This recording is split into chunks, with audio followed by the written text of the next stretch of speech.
जलते हैं, हर घर में डाले सजते हैं, हर औरत जल में खड़ी होकर सूर्य से संवाद करती है। कोई नहीं पूछता ये डाला किसने बनाया, ये सूप किसके हाथों से गढ़ा गया। उत्तर है डोम समुदाय, दलित समाज का वो हिस्सा जिसे सदियों तक अछूत कहा गया। विडंबना देखिए, जिसे समाज मंदिर के दरवाजे पर रोक देता है, उसी के बनाए सूप से भगवान की पूजा होती है। यही है भारत का सबसे बड़ा विरोधाभास और शायद सबसे गहरी सच्चाई भी। छठ पूजा का इतिहास किसी धर्म ग्रंथ में नहीं लिखा गया। ये परंपरा लोक समाज की रगों से निकली है, जहाँ श्रम ही भक्ति है। समाज शास्त्री डॉ S.N. झा लिखते हैं, छठ कर्म कांड नहीं, लोक कर्म है। इसमें श्रमिक वर्ग की संस्कृति जीवित रहती है। छठ के सबसे पवित्र प्रतीक सूप और डाला, डोम, मुसहर, पासवान जैसे समुदाय बनाते हैं।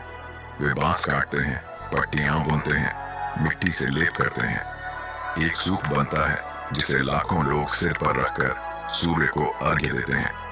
लेकिन वही सूप पूजा के बाद नीची जात के हाथ का कहकर अक्सर फेंक दिया जाता है। वो वस्तु जो सूर्य की आराधना का माध्यम बनी, समाज के लिए छूने लायक नहीं रही। यह सिर्फ धार्मिक विरोधाभास नहीं, यह सामाजिक दोहरापन है। छठ पूजा अनोखी है। यह भारत की सबसे लोकतांत्रिक पूजा है, जहाँ कोई पुजारी नहीं, कोई मंत्र नहीं, कोई जात नहीं। यह पूजा किसी मंदिर के भीतर नहीं, बल्कि खुले आकाश और नदी के किनारे होती है। सूर्य सबका है, अमीर का भी, गरीब का भी, ब्राह्मण का भी, डोम का भी। इसीलिए समाज शास्त्रियों ने कहा है, छठ भारतीय लोकतंत्र की सबसे जीवंत अभिव्यक्ति है। यह पूजा कहती है, जो कर्म करता है वही पवित्र है। यह अंधभक्ति नहीं, बल्कि आत्मसम्मान का संस्कार है। 1930 नासिक का कलाराम मंदिर सत्याग्रह, डॉ भीमराव अंबेडकर अपने साथियों के साथ पहुंचे थे। मंदिर का दरवाजा बंद कर दिया गया। कहा गया, तुम प्रवेश नहीं कर सकते। अंबेडकर ने जवाब दिया, भगवान सबका है और तुम्हारा मंदिर सबका नहीं। अब सोचिए, छठ में कोई दरवाजा नहीं, कोई पंडित नहीं, कोई रोक नहीं।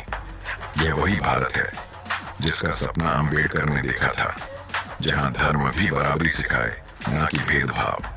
छठ का हर घाट, हर डाला, हर दीपक अंबेडकर के संविधान का प्रतीक बन चुका है। यह उस मंदिर प्रवेश आंदोलन का विस्तार है, जो अब आस्था के जरिए अपना रूप ले चुका है। पटना का दीघा घाट, 2025 की छठ। मैं खड़ा हूं वहां जहां गंगा लहरें छू रही हैं, सूरज डूब रहा है और सामने लाखों लोग जल में खड़े हैं। उनमें एक हैं सुरेश डोम, 3 पीढ़ियों से सूप बना रहे हैं। वो मुस्कुराकर कहते हैं, हमारे बिना छठ अधूरा है, लेकिन पूजा के बाद कोई हमारा नाम नहीं लेता। 2024 में बिहार सरकार ने लोक कारीगर सहायता योजना शुरू की, ताकि डोम और मुसहर समुदाय को आर्थिक मदद मिले। लेकिन जमीनी हकीकत ये है, अभी भी दलाल उनके बीच खड़े हैं। सूप RS80 में बिकता है, कारीगर को मिलता है सिर्फ RS120। फिर भी वे वही सूप बनाते हैं जिससे समाज पूजा करता है, क्योंकि उन्हें मालूम है आस्था के पीछे उनका श्रम है, और श्रम से बड़ा कोई धर्म नहीं।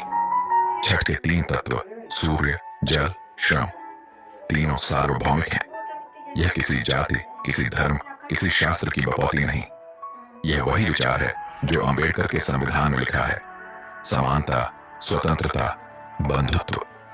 छठ में सभी वर्ग के लोग एक ही सूर्य को प्रणाम करते हैं।